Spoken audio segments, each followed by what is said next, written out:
वंदे मातरम। ओम नमो भगवते श्री अरविंदाय।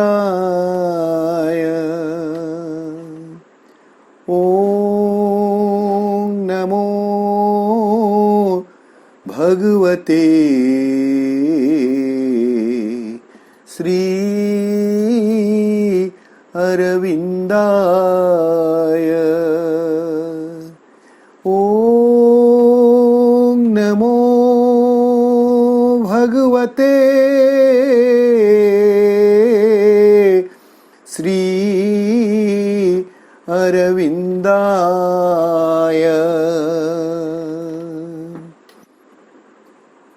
नमामि श्रीमत्तुमिरा अरविंदो।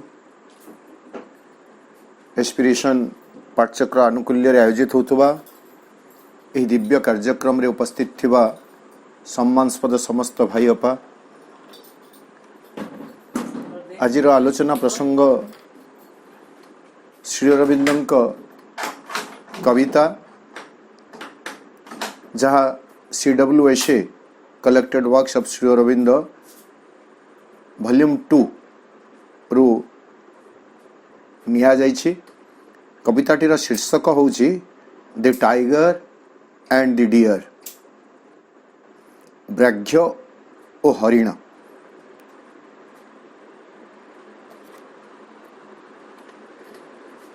श्री अरविंदंकर एमिति सहस्र कविता रही।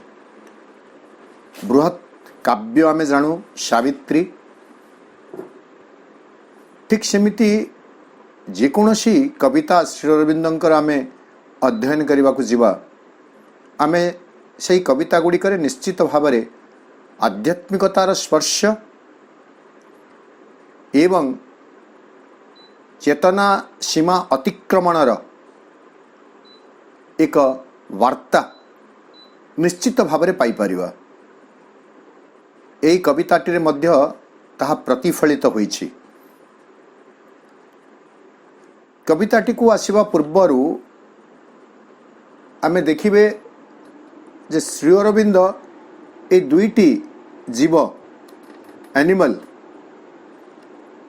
टाइगर एंड डियर से माने कौन सिंबलाइज करूछंती से संबंध जहाँ कहते आमे बुझी जीवा।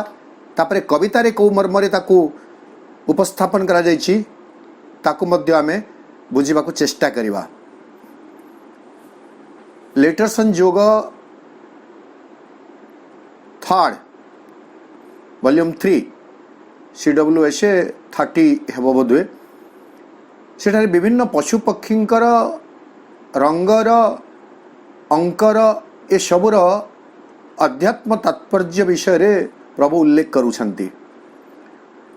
कई जने बाघ विषय रे पचारि श्री अरविंद को एवं श्री अरविंद उत्तर दिगरे कहउछंती it all depends on the attitude of the tiger. Tiger रो मनोभाव बा तार एटीट्यूड तार भंगी उपरे निर्भर करे टाइगर कौन को प्रतीक भाव में प्रकाशित करुछि। इ फायर्स एंड हस्टाइल मुई कथाटी को ये उपस्थापन कली जे यही कविताटी आमे देखिबा जे टाइगर्स आमे जो कहलो attitude, the attitude of the tiger describes here is fierce and hostile. तो प्रभु कहले इ fierce and hostile it may be a form of an adverse force. जदि बाघटीर मनोभाव भयंकर होता है, उग्र होता है एवं शत्रुभावापन्न होता है, हिंसात्मक होता है, ताहेले ताहा हेउची प्रतिकूल शक्तिर एक प्रतीक। अदरवाइज नहेले it is simply a power of vital nature which may be friendly. एवं ये दुईटी जाक कथा एठारे श्री अरविंद उल्लेख करिसंती। नहेले जदि से फायर्स किंबा हस्टाइल एटीट्यूड नौ नहीं ताहले से होची पावर ऑफ वाइटल नेचर, प्राणी का प्रकृतिर शक्ति व्हिच मे बी फ्रेंडली, जहाँ हुए तो बंधुभावात्मक मध्य होई पारे, बंधुभावापन्न मध्य होई पारे। बंधुभावापन्न कथा तो यही कवितार कह जाऊ नहीं, किंतु ये जगह वाइल्ड ब्यूटी कथा कह जाउछि। ब्यूटी कथा कहूँ से बाघर मध्य गोटे सौंदर्य रही, से सौंदर्य कथा एठारे प्रभु उल्लेख करुछन्ते कवितारे। तापरे आमे देखिबा डियर, द डियर प्रभु लिखुचन्ते deer speed in the spiritual path. आमे एमिति जाणु हरिण हेउछि तीव्रतार एक प्रतीक, बहुत वेगवान बा अति द्रुत गति से धाई पारे, नहेले जंगल रु से निजको सुरक्षित रखी पारंता नहीं। बाघ जितेबाला ता पछरे धाइबा आरंभ करे, गोड़ेबा आरंभ करे, सेतेबाला एते द्रुत गति रे चली जाए हरिण जे बाघ ताको फॉलो करि पारे नहीं, अनुसरण करि पारे नहीं। आहरी मध्ये आमे चमत्कार भाव जदि देखिबा रामायणर कथा को स्मरण करिबा नहीं, से हरिण तो हरिण, सुनार हरिण हो कि जहाँ भी हो, गोल्डन डियर माया मृग पछे हो, किंतु माया मृग एमिति दौड़िला जे प्रभु श्रीरामचंद्र मध्य थकी जाउछन्ति। तेणु मृगटा हेउछि बेगर प्रतीक, किंतु एठारे प्रभु जो स्पेशलिटी कथा कहले सेटा होछि स्पीड इन स्पिरिचुअल पाथ। आध्यात्मिक मार्ग रे एहा हेउछि बेगर प्रतीक। आहरी टिके स्पष्ट करी कहउछन्ति the deer is perhaps a symbol of speed in the spiritual progress. आध्यात्मिक अग्रगति एक प्रतीक होउछि हरिण। एवं एही कविता पाई जोटा अधिक प्रासंगिक हेबो बोली मते मने लागे ता हला प्रभु एटारे कहउछन्ति द डियर इज इमोर्टालिटी। हरिण हेउछि अमरत्वर प्रतीक, डियर इज इमोर्टालिटी। वर्तमान प्रभुंक द्वारा यही जीव मानकर प्रतीकात्मक अर्थ जानिला परे आमे कवितार प्रसंग भितर को प्रवेश करिबा ओ कवितार विषय वस्तु को आलोचना करबा पे चेष्टा करिबा। जेमिति सावित्री केही आलोचना करि परिबे नहीं बोली मां कहि छंती, ठीक सेमिति श्री अरविंदंकर काव्य कविता को आलोचना करिबा मनुष्यर ज्ञान शक्ति सामर्थ्यर एक बहिर्व्यापार कथा, बहिर्भूत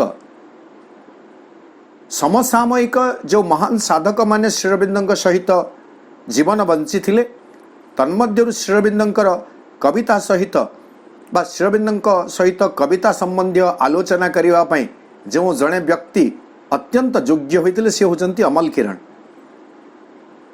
किछि मात्रा नीरद वरण, किंतु काव्य कविता को नहीं अनेक समय रे नीरद अमल किरण सहित श्री अरविंद अति सुंदर भावरे वार्तालाप करिछंती एवं अमल किरणकर मध्य अनेक कविता को उच्चकोटीर प्रशंसा करिछंती, उच्चकोटीर बोली प्रशंसा करिछंती श्री अरविंद। एमिति अनेक समसामयिक साधक मानकर कथा मु कहूछि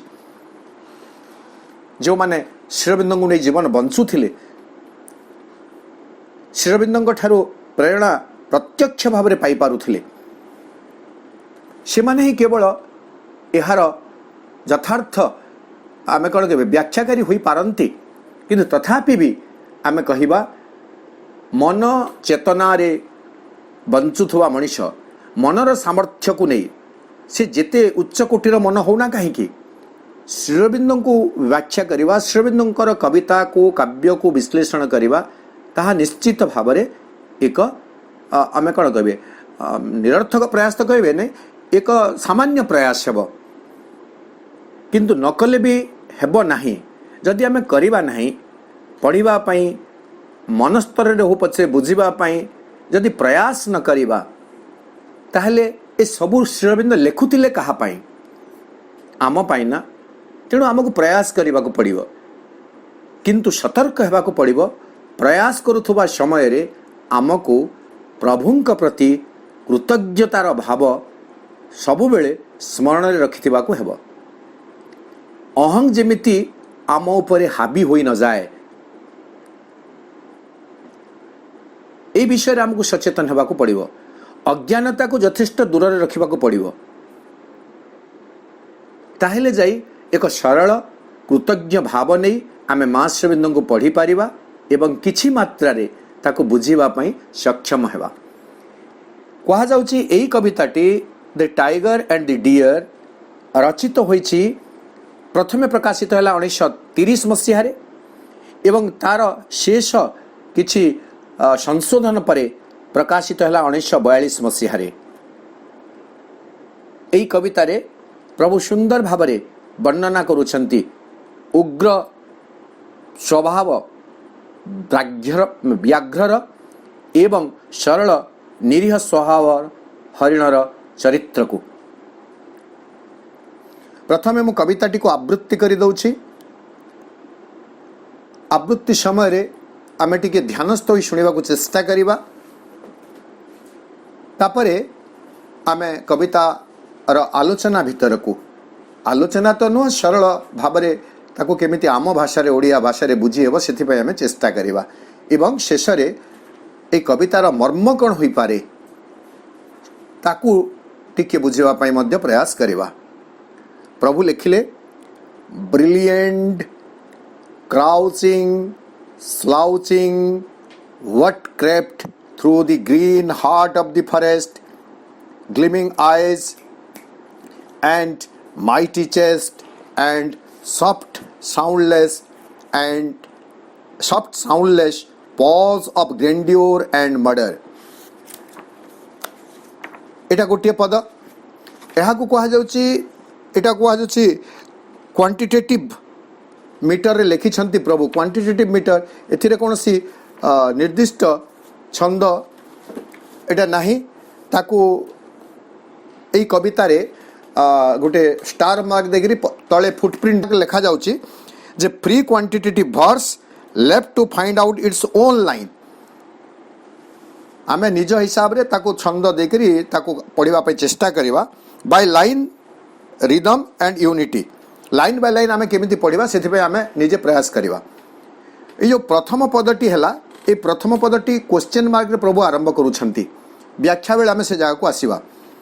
तापरे लिखुछंती सहज इंग्लिश गुडा के अछि, टिकी आमे अपरिचित जो शब्द गुडी को क्राउचिंग बा स्लाउचिंग ए भली किछि शब्द रहिछि, मनले सहज बुझिबा पे चेष्टा करिबा। The wind slept through the lips as if afraid lest its voice and noise of its steps perturb the pitiless splendor, hardly daring the breath, but the great beast crouched and crept and crept and crouched a last time, noiseless, fatal, till suddenly death leaped on the beautiful wild deer as it drank, unsuspecting, from the great pool in the forest's coolness and shadow, and it fell and torn, died, remembering its mate left shoal in the deep woodland, destroyed the mild harmless beauty by the strong cruel beauty in nature, destroyed the mild harmless beauty by the strong cruel beauty in nature. But a day may yet come when the tiger crouches and lives no more in the dangerous heart of the forest, as the mammoth shakes no more the plains of Asia. Still then shall the beautiful wild deer drink from the coolness of great pools in the leaves' shadow. The mighty perish in their might, the slain survive the slayer. The mighty perish in their might, the slain survive the slayer. ओडियाटीर कविताटीर किछि भावानुवाद ओडिया रे भावानुवाद करिसंती professor Sarojini Patnaik. Sarojini अपा को आमे जानू, मोर अनुरोध क्रमे से ताको पठे दिथिले। तार ओडिया भावानुवाद टी को आमे देखिबा, तापरे आमे कवितार अर्थ टी को बुझिबा पे चेष्टा करिबा। भावानुवाद एपरि होईछि, सुंदर छंदबद्ध भाव रे हिछि।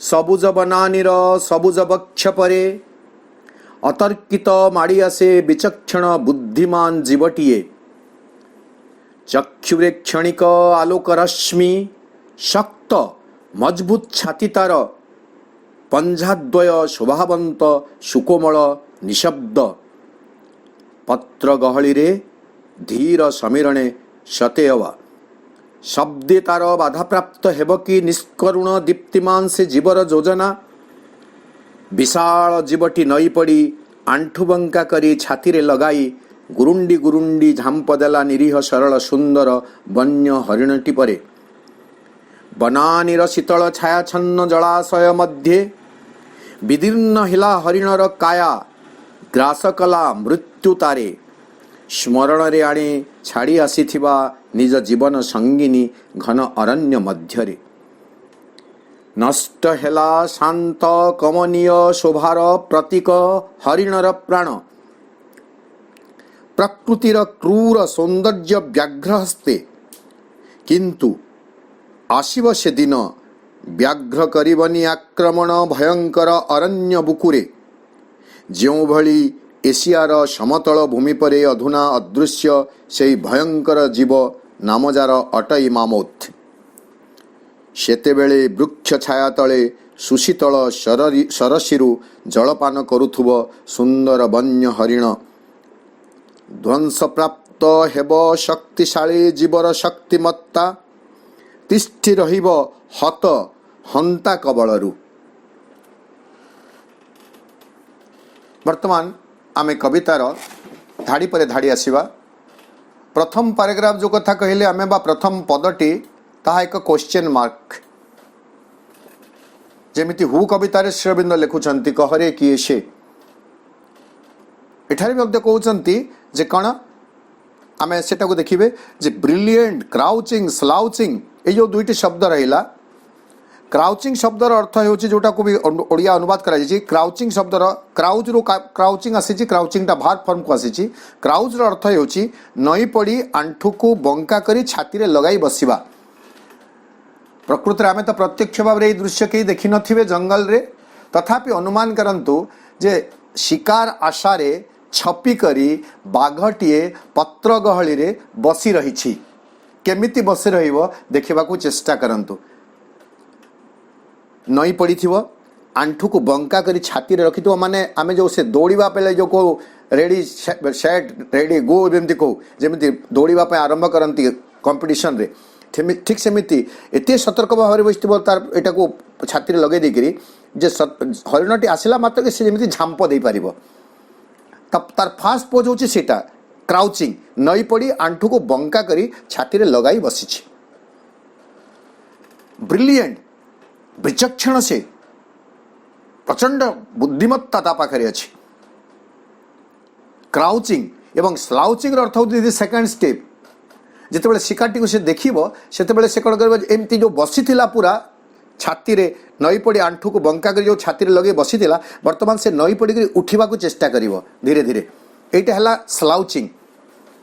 तापरे श्रीअरविंद कहउछन्ते what crept through the green heart of the forest से सबुज घन बनानीर अरण्यानीर से सबुज पत्र गहली भितर कौन गोटे एमती गुरुंडी आसिला व्हाट क्रेप्ट थ्रू ग्लिमिंग आइज दप दप करुथुबा बेले बेले दीप्तिमान हो जाए बेले बेले भी दप दप करुथुबा चक्षु जुगल एंड माइटी चेस्ट मजबूत वक्ष तापरे कौन अच्छी सॉफ्ट साउंडलेस पॉज किंतु पंजा द्वय बाघर जो पंजा रही द्वय तो नहीं चारिटी गोड़ तार चारोटी गोड़र चारोटी जाक पंजा पंजा सकल केमिति अच्छी सॉफ्ट कोमल साउंडलेस निशब्द कहीं सॉफ्ट एंड साउंडलेस हे ताहा जदि घोड़ा भली टापू युक्त होता माने टिके खुर युक्त हेब ताहले से शब्द हो शब्द हो गले शिकार कुआड़े खसी चली जीव तेणु पंजा सकल सेटा सॉफ्ट कोमल अच्छी एवं निशब्द मध्य से शब्द हेब नहीं से जो बसी उठुची से कौन शब्द हो ना सॉफ्ट साउंडलेस पॉज एवं से पॉज बा से जो पंजा गुड़िक केमिति ग्रैंडियोर शोभावंत एकदम सुंदर लेखा जाउछि एंड तापर कथा में देखा एंड मर्डर किंतु से पंजाटा सुंदर सीना देखा जाउछि चक्कू भी सुंदर देखा जाए, छुरी भी सुंदर देखा जाए, खंडा भी सुंदर देखा जाए, टांगियाटी को जदि बाहर देखिए सुंदर देखा जाए, बंदूकटी सुंदर देखा जाए, किंतु ता भितर मारिवार शक्ति रही। मर्डर पंझा मान कोमल, पंझा मान निशब्द, पंझा मान शोभावंत, किंतु से मध्य होउची हत्याकारी पंझा। मर्डर जी हत्या कर दे पारिबो। तो हत्या करि देई पारुथुबा निशब्द कोमल पंझायुक्त मजबूत बक्ष धारी से जीवटी किए जे अरण्यर पत्र गहली भितरु धीरे नई पड़ी उठिकरी गुरुंडिबा आरंभ कला। एटा कवितार भाव माने अर्थ शब्दार्थ आम परवर्ती समय तार भाव को आसीबा। वर्तमान शब्दार्थ हिसाब रे हम बुझीबा। तापरे परवर्ती पद लिखुचंदी the wind slip through the lips as if afraid lest its voice and noise of its steps perturb the pitiless splendour. समीरण पवन से मध्य धीरे बहुत स्लिप खसी आम एमती स्लिप अर्थ कौन खसी कर चली जावा, खसी कर चली जावा, अलक्ष्य चली जावा, जेमिति जने जानी परिबो नहीं। ठीक सेमिति से समीरण पवन मध्य सेठारे खसी चली जाउची थ्रू द लिप्स, पत्र गहली मध्य से खसी कर सते चली जाउची एजिव अफ्रेड सते जेमिति से भयभीत हो जाइछि। कहा प्रति भयभीत होइछि से बाघर प्रति, बाघर उपस्थिति को नहीं सते जेमिति पवन भी समीरण भी भयभीत होइछि एवं पत्र गहली से खसिक जाउछि निशब्द रे, माने पवन भी साउंड करू नाही। काहेकि लेस्ट इट्स वॉइस काले पवनर ध्वनि एंड नॉइज एवं शब्द ऑफ इट्स स्टेप्स तार आगमनीर शब्द पटर्ब विचलित करिदब काहाकू द पिटीलेस स्प्लेंडर निर्दय से भीमकाय जीवटी को। पिटीलेस स्प्लेंडर निष्करुण पिटीलेस निर्दय निष्करुण से विस्मय बा दीप्तिमान पशुटी काले विचलित होइजिव। तेणु भय संकुचित होई पवन मध्य धीरे करी खसी जाउची पत्र गहली, अर्थात पवनर साई साई शब्द हो नाही। एमिति गुटे परिवेश जंगल गोटे परिवेश कथा श्री अरविंद वर्णना करुछंती। आमे देखिबे काव्य कविता गुड़िकरे प्रकृतिर वर्णना प्रत्येक कवि करि थांती। श्री अरविंद तार व्यतिक्रम नुह, किंतु श्री अरविंदर वर्णना रे रही थाए एक नूतनता। श्री अरविंदर वर्णना रे रही थाए एक आध्यात्मिकतार स्पर्श। आध्यात्मिकता बिना श्री अरविंदर कौन सी लेखा को आमे आदौ बुझिबाकू चेष्टा करिबा नाही। जेकोसी लेखा भी आम श्री अरविंदर पढ़ा ता भीतर आम खोजा निश्चित भाव में खोजा जे एठारे आध्यात्मिकतार वार्ता कौन रही, स्पिरिचुअल मेसेज कौन रही, ताकू आम साधारण भाव में एमती नहीं जावा नहीं। तेणु प्रकृतिर वर्णना एभली भाव में करुछंती। जंगल भितरे शिकार को अपेक्षा करिथिबा गोटे व्याघ्रर स्थिति को वर्णना करुछंती। तापर सते जेमती शिकारटी पलि आछि तार सम्मुख को हार्डली डेयरिंग द ब्रेथ। अच्छा एटा से गोटे वाक्यर गोटे अंश हार्डली डेयरिंग द ब्रेथ, तार से श्वास को क्वचित से साहस करी कार बाघर पवनटी धीरे खसी चलीगला। बट द ग्रेट बीस्ट क्राउज्ड, से भयंकर पशु महान पशु, व्याघ्र को आम जातीय पशु बोली भी कहूँ नहीं, से महान पशु बट द ग्रेट बीस्ट क्राउज्ड सेमिति आंठू तार पंजाद्वय को आंठू लगे कर आंठूद्वय को छाती लगे कर बसी थिला। एंड क्रेप्ट एंड क्रेप्ट गुरुंडी गुरुंडी आसिला, क्रेप्ट एंड क्रेप्ट गुरुंडी गुरुंडी आसिला and crouched a last time एवं शेष समय पाई से सेमिति बसिला। नॉइजलेस निशब्द रे शिकार पर से झांप मारिब ना, शब्द कले तो हेब नहीं। आ बाघ हरिणटे जदि आसुथुबो आ बाघ सेठिरे तार व्याघ्र गर्जन करिबो ताले तो हरिण खसिक पलि जीव। तेणु साउंडलेस ନଏଜଲେସ୍ ଏମିତି ଆମେ ଦେଖିବେ। ମଝିରେ ଆପଣଙ୍କୁ କହିଦେଉଛି ଏହାର ଆଧ୍ୟାତ୍ମିକ ଅର୍ଥକୁ ଦେଖିବେ। ଠିକ୍ ସେମିତି ଆମ ଜୀବନରେ ଆମେ ଯଦି ବାଘଟିକୁ ହରିଣଟିକୁ ପ୍ରୋଗ୍ରେସ୍ ନେବା ଅନ୍ ସ୍ପିରିଚୁଆଲ୍ ପାଥ୍, ଠିକ୍ ସେମିତି ଆମ ଭିତରେ ଯେଉଁ ସତ୍ତାଟି ଆଧ୍ୟାତ୍ମିକ ଅଗ୍ରଗତି କରିବାକୁ ଚାହୁଁଛି ତାକୁ ଯଦି ଆମେ ହରିଣ ତୁଲ୍ୟ ମନେ କରିବା, ହରିଣ ସମ ମନେ କରିବା, ବାଘଟିକୁ ଯଦି ଆମେ ଆଡ଼ଭର୍ସ ଫୋର୍ସ ପ୍ରତିକୂଳ ଶକ୍ତିର ପ୍ରତୀକ ଭାବରେ ନେବା, ତାହେଲେ ଆମେ ଦେଖିବା ଯେ ଆମେ ଯେତେବେଳେ ଅଗ୍ରଗତି କରିବାକୁ ଚାହୁଁଛୁ ନିଶବ୍ଦରେ, ଅଲକ୍ଷ୍ୟରେ, ଅଜାଣତରେ, ଅଜ୍ଞାତରେ, ବାଘ ଯେମିତି ହରିଣଟି ଉପରେ ଲମ୍ଫ ପକାଏ, ଠିକ୍ ସେମିତି ପ୍ରତିକୂଳ ଶକ୍ତି ସକଳ, ବିରୋଧୀ ଶକ୍ତି ସକଳ ତାଙ୍କର ସବୁ ବଳ ଲଗେଇ ଆମର ଅଲକ୍ଷ୍ୟରେ, ଅଜାଣତରେ ସେମାନେ ଆମ ଉପରେ ଲମ୍ଫ ପ୍ରଦାନ କରନ୍ତି ଏବଂ ଆମର ଆଧ୍ୟାତ୍ମିକ ଯାତ୍ରାର ପଥକୁ ରୋକି ଦିଅନ୍ତି ବା ନିହତ କରିଦିଅନ୍ତି। এইটা ହେଲା ଆଧ୍ୟାତ୍ମିକତାର ବାର୍ତ୍ତା। ତେଣୁ ମୁଁ ଲେଟସନ୍ ଯୋଗରୁ ଯେଉଁ କଥା କହିଲି ଆପଣଙ୍କୁ, ପ୍ରତୀକାତ୍ମକ ଅର୍ଥ ଯେଉଁଟା ଶ୍ରୀଅରବିନ୍ଦ କହିଛନ୍ତି ତାହା ଏଠାରେ ପ୍ରଣିଧାନ ଯୋଗ୍ୟ। ସେତକ ନ ବୁଝିଲେ ଆମେ କବିତାକୁ ବୁଝିବା ହୁଏତ ଆମ ପାଇଁ ସହଜ ହୋଇପାରିନଥାନ୍ତା ବା ମୋ ପାଇଁ ସହଜ ହୋଇପାରିନଥାନ୍ତା। ଆଉ ଟିକେ ବ୍ୟାଖ୍ୟାକୁ ଆମେ ଯିବା। ଆମେ ପ୍ରଥମେ ଶବ୍ଦାର୍ଥ ଦେଖିଦେବା, ତାପରେ ଲେଖୁଛନ୍ତି ସେ ନଏଜଲେସ୍ ଫେଟାଲ, ନିଶବ୍ଦ କିନ୍ତୁ ମରଣାନ୍ତକ। টিল ସଡନଲି ଡେଥ୍ ଲିଫ୍ଟ, କେତେବେଳେ ପର୍ଯ୍ୟନ୍ତ ସେ ନିଶବ୍ଦ ଥିଲା? ନାଇଁ, ମୃତ୍ୟୁର ଝାମ୍ପ ଦେବା ପର୍ଯ୍ୟନ୍ତ। Till suddenly death leapt on the beautiful wild deer as it drank, ଯେତେବେଳେ ସୁନ୍ଦର ବନ୍ୟ ହରିଣୀଟି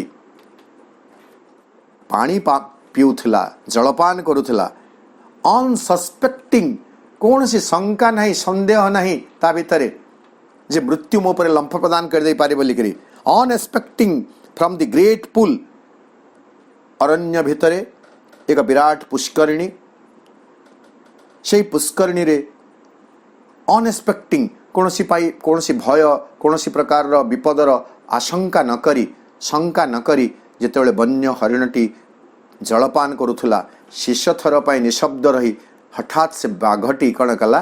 ଲମ୍ଫ ପ୍ରଦାନ କଲା। From the great pool in the forest coolness, ସେହି ଅରଣ୍ୟର ଶୀତଳତା ଭିତରେ, ଅରଣ୍ୟ ପୋଖରୀରୁ ନିଶଙ୍କାରେ, ନିସନ୍ଦେହରେ ପାଣି ପିଉଥିବା ହରିଣୀଟି ଉପରେ ବର୍ତ୍ତମାନ ସେ ବ୍ୟାଘ୍ରଟି ଲମ୍ଫ ପ୍ରଦାନ କଲା। and it fell, ଏବଂ ତା ଉପରକୁ ଲମ୍ଫ ପ୍ରଦାନ କଲା। and torn, torn, ବିଦୀର୍ଣ୍ଣ କରିଦେଲା, ହରିଣଟିକୁ ବିଦୀର୍ଣ୍ଣ କରିଦେଲା। ଡାଏଟ୍, ହରିଣଟି ପରିଣାମତଃ ମୃତ୍ୟୁବରଣ କଲା। ମୃତ୍ୟୁବରଣ କଲାବେଳେ ସେ କ'ଣ ସ୍ମରଣ କରୁଥିଲା? ରିମେମ୍ବରିଂ ଇଟ୍ସ ମେଟ୍, ତାର ସଙ୍ଗୀ ହରିଣଟିକୁ। ଯଦି ଏହା ଗୋଟେ ମେଲ୍ ହରିଣ ହୁଏ ତାହେଲେ ତାର ଫିମେଲ୍ କାଉଣ୍ଟର ପାର୍ଟକୁ ସ୍ମରଣ କରୁଛି। ଏଠାରେ ଯଦି ଯେହେତୁ ହିସି କଥା ବୋଧହୁଏ ନାହିଁ, ତେଣୁ ଆମେ ଦୁଇଟା ଯାକ ଅନୁମାନ କରିପାରିବା। ଏବଂ ଯଦି ଫିମେଲ୍ ହରିଣଟି ହୋଇଥାଏ ତାହେଲେ ମେଲ୍ ହରିଣଟିକୁ। Remembering its mate, left sole, ଯାହାକୁ ସେ ଏକାକୀ ଛାଡ଼ି ଆସିଥିଲା, ଇନ୍ ଦ ଡିପ୍ ଉଡ୍ଲ୍ୟାଣ୍ଡ, ଘନ ଅରଣ୍ୟରେ। ମଲାବେଳେ ସେ ସ୍ମରଣ କରୁଛି।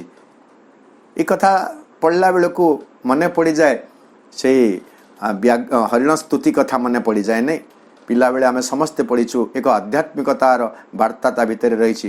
ଘୋର ବନେ ମୃଗୁଣୀକୁ ପଡ଼ିଥିଲା କଷଣ, କେତେ ବଡ଼ ବିପଦରୁ ରକ୍ଷା କଲେ ଆପଣ।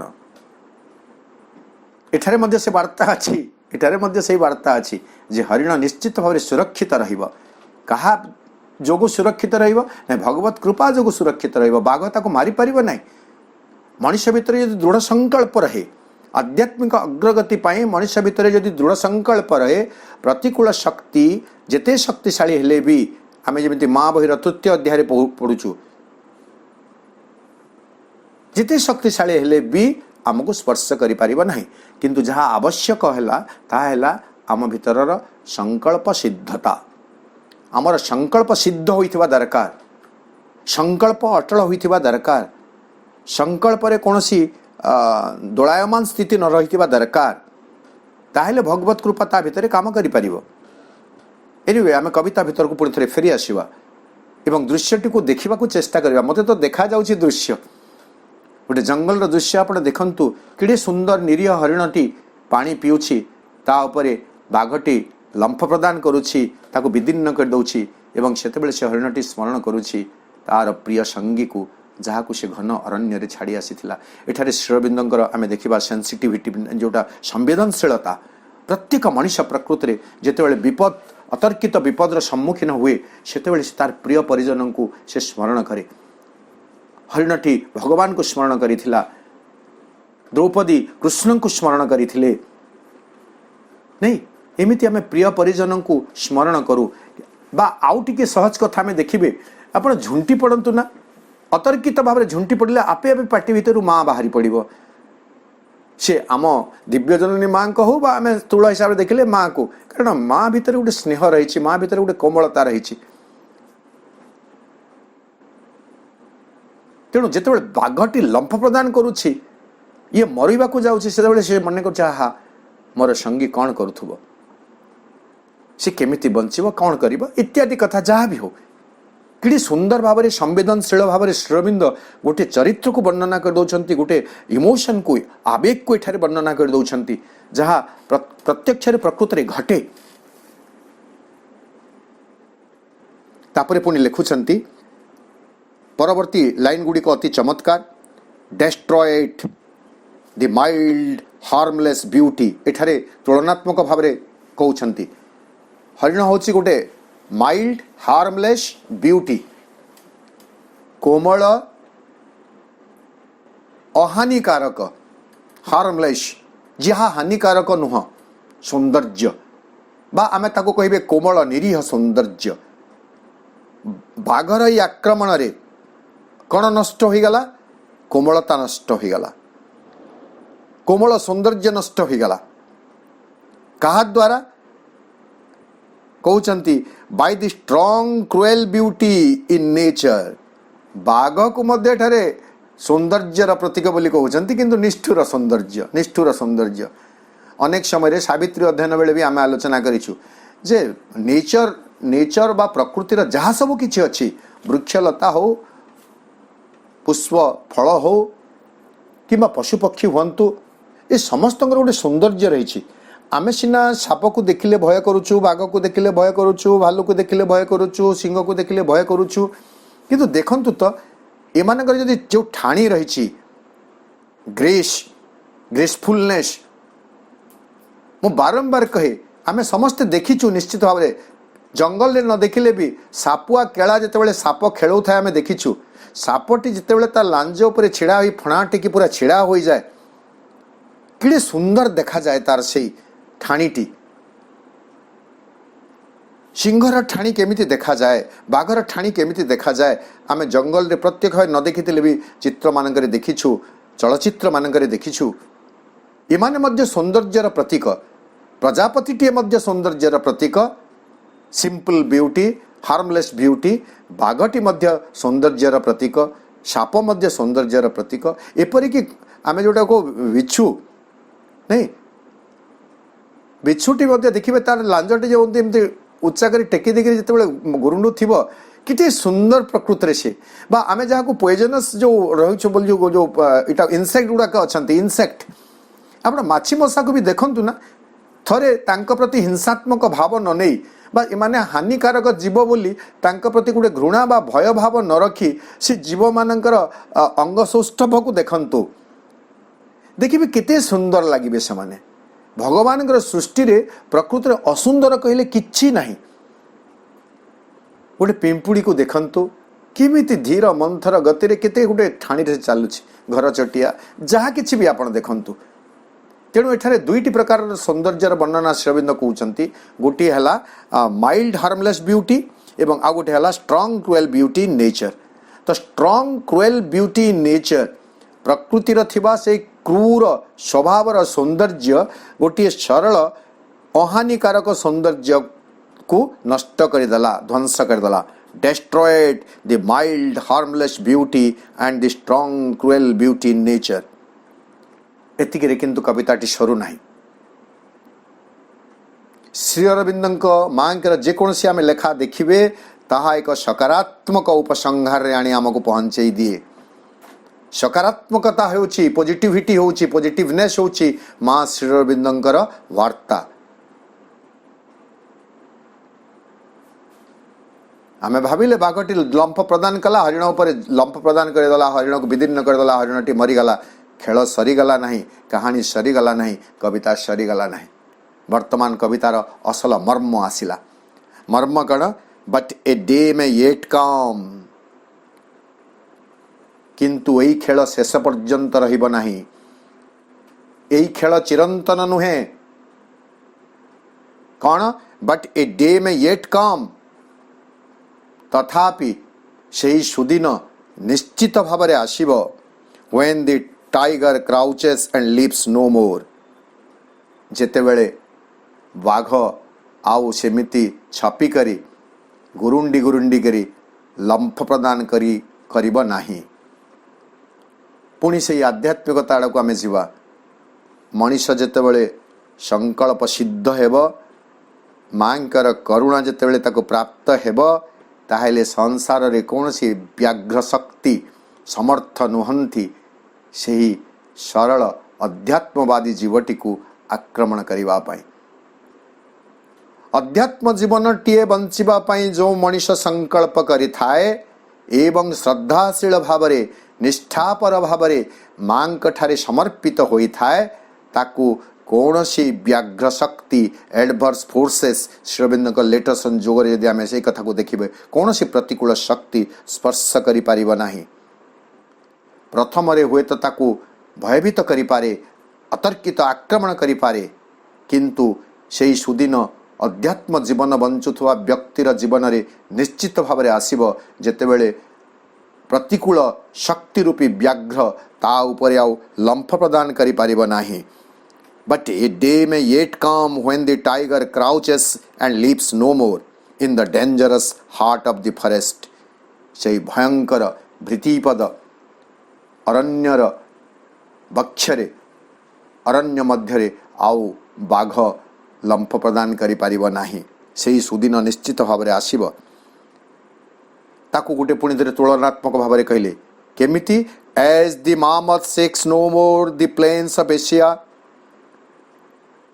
एशिया महादेशर समतल भूमि पर जेमिति वर्तमान आउ मामथ नामक एक विशालकाय जीवटीर अस्तित्व नाही ठीक से ही बड़ी गोटे दिन कौन हेब व्याघ्रर मृत्यु हेब अर्थात एडवर्स फोर्स प्रतिकूल शक्तिर अवसान घटिब। मामथ होची आजठू प्राय 4000 वर्ष पूर्वर लुप्त हो जाइथिबा गोटे विशालकाय प्राणी हाथी भली तार शरीर किंतु संपूर्ण हाथी न हाथीर दुईटा दांत थाए किंतु या परे पुणी टस्कर आमे जहाँ को कहू आउ दुईटा ता उपरे अति माने एमती सिंह भली तार पाखरे थाए माने आक्रमणकारी दांत थाए एवं लोमश प्राणी हाथी भली विराट काय ब्लैक कलर रे मध्य हाथी भली किंतु देहजाक लोमश बाल सब रही एवं कहा जाए जे गोटे गोटे मामतर उच्चता प्राय 13 फुट पर्यंत उच्चता तार। ए विशालकाय प्राणी जेहेतु से हिंस्रता आचरण करुला तार विनाश घटी पृथ्वी रे से अवलुप्त हो जाइछि विलुप्त हो जाइछि से। As the mammoth shakes no more the plains of Asia still then shall the beautiful wild deer drink from the coolness of great pools in the lips shadow. से व्याघ्र बा से हिंस्रता से क्रूरता से निष्ठुरता ताहा निश्चित भाव में दिने नष्ट हो जमिति मामथ नामक प्राणी पृथ्वी निश्चिन्न हो जाइछि एवं तापरे कौन हेब से सरल निरीह प्राण हरिणीटी घन अरण्यानीर पत्र छाया द्वारा शीतलता प्राप्त करुथुबा से सुंदर सरसी रे सुंदर पुष्करिणी रे से आनंद रे जलपान करिब। अर्थात आध्यात्मिकता वार्ता नहीं आध्यात्मिकतार शर्त नहीं संकल्प नहीं बंचुथुबा मनुष्यटी से प्रतिकूल शक्ति द्वारा आउ आक्रमित हेब नाही एवं अति निश्चिंत रे से तार यात्रा को अब्याहत रखि पारिब। ता शेष दुई पद बा दुई धाड़ी अति एटा हूँ सारांश एवं श्रीअरविंदर महान वार्ता the mighty perish in their might जी शक्तिशाली से तार शक्ति बल ही ध्वंस हो जाए तार शक्ति बल से ध्वंस हो जाए ध्वंस प्राप्त है शक्तिशाली तार शक्तिमत्ता जमी कह जाए मन करते गोटे हाथी पंख भीतर को पशिगला तार से विशालता ही ताकू पंख भितर डुबे रखिबो एवं ताकू से पंख भितर से उद्धार पाई परिबो नहीं पंख भितर ही से बुड़ी कर मरी जीवो तो तार से विशालता तार हेवीनेस तार सेटा ही ता पई ध्वंसर कारण ठीक सेमिति शक्तिशाली मनुष्य से कौन हेबे तांक भितर अहं को आधार करी जेमिति वर्तमान आमे अन देखिबे होउची एवं अनेक किछि ध्वंस हो जाउची रूस एवं यूक्रेन रो युद्ध आपण युद्धर कारण टी को जदि खोजी बाहर करिवे अहं छड़ा किछि नुह विगत किछि वर्ष भितर ए दुईटी देशर बा आमे जदि हिसाब करिवा समग्र मानव जातिर केते क्षति हेलानी इस्राएल एवं पैलेस्टाइन केते क्षति हेलानी हिंसा तब जो माने निज को शक्तिशाली मने करूछंती शक्तिशाली विवेचना करूछंती तांकर शक्ति ही तांको ध्वंस करिदब एवं शक्तिशाली माने जतेबेले तांकर शक्ति द्वारा ध्वंस प्राप्त हेबे सेतेबेले कोन तिष्ठि रहिबो the slain survive the slayer तिष्ठि रहिबो हत हंता कबलरू आज पर्यंत जो मान निहत होउथिले शक्तिशाली मानक द्वारा हंतसंत होउथिले निर्यातित होउथिले निपीड़ित होउथिले सेही हत्याकारी शक्ति कबलरू से माने तिष्ठि रहिबे अर्थात पृथ्वी पृष्ठरे मृत्युर मृत्यु हेब जीवन तिष्ठि रहिब पृथ्वी पृष्ठरे प्रतिकूल शक्ति मानकर निश्चित भाव में दिने अवसान घटिब एवं मनुष्यर आध्यात्मिक यात्रा चीर प्रवाहित एक स्रोत स्वरूप प्रवाहित हो चलो शेष लक्ष्य न पहुँचवा पर्यंत समुद्र संगमन होगा पर्यंत अर्थात भगवत प्राप्ति न होगा पर्यंत भगवत अभिव्यक्ति न होगा पर्यंत मनुष्य जीवनर अध्यात्म यात्रा अब्याहत रहिबो महाबहीर तृतीय अध्यायर शेष घाड़ीटी को आपण मैंने पढ़ीदेवे हठात शब्द गुड़िक को आसुना नहीं यही कृपार अल्प टिके भी तुमको जदि प्राप्त हो जाए ताहले कौन सी विभीषिका तुम चिंतार कारण हो पारिब नाही कौन सी शत्रु शक्ति तुमको स्पर्श करि पारिबे नाही यही जगत रे हो बा अदृश्य जगत समूह रे हो केही भी तुमको स्पर्श करि पारिबे नाही तेणु हरिणटी अर्थात जे आध्यात्मिक प्रगतिर प्रतीक प्रतिकूल शक्ति मानक ठारू निश्चित भाव में सुरक्षित रहिबो आध्यात्मिकता तिष्ठि रहिबो एवं बाकी जहाँ सब रही क्रूरता बर्बरता निष्ठुरता हिंस्र भाव ए सबुर दिने विनाश हेब जगत रु यही वार्ता दौरान प्रभु पुणी से कथा समान कथा है सावित्री महाकाव्य को आम जदि आधार करी देखिबा even there shall come as the crown of all the end of death and death of ignorance मृत्युर समाप्ति अज्ञानतार मृत्यु यह हूँ श्रीअरविंदर वार्ता तेणु यही कवितारे मध्य सही वार्ताटी स्पष्ट भाव में परिलक्षित हुए आमे आमर साध्य मते आमर बुद्धिमता सीमित बुद्धिमता को आधार करी श्रीअरविंद को बुझापी चेष्टा करिछु श्रीअरविंद तो निश्चित हसु नथिबे श्रीअरविंद खुशी होउथिबे माँ खुशी होउथिबे मो पिला माने मो संतान माने मते जानिबापाई मते बुझिबापाई प्रयास करुछंती एवं तांकर बरद हस्त आम समस्तଙ୍କ उपरे निश्चित भाव में रही एक कथा मु अनुभव करि पारुछि आज ये कार्यक्रम रे अंशग्रहण करिथिबा समस्तଙ୍କୁ अशेष धन्यवाद मां निकटरे गभीर कृतज्ञता ज्ञापन करि रहउछि वंदे मातरम।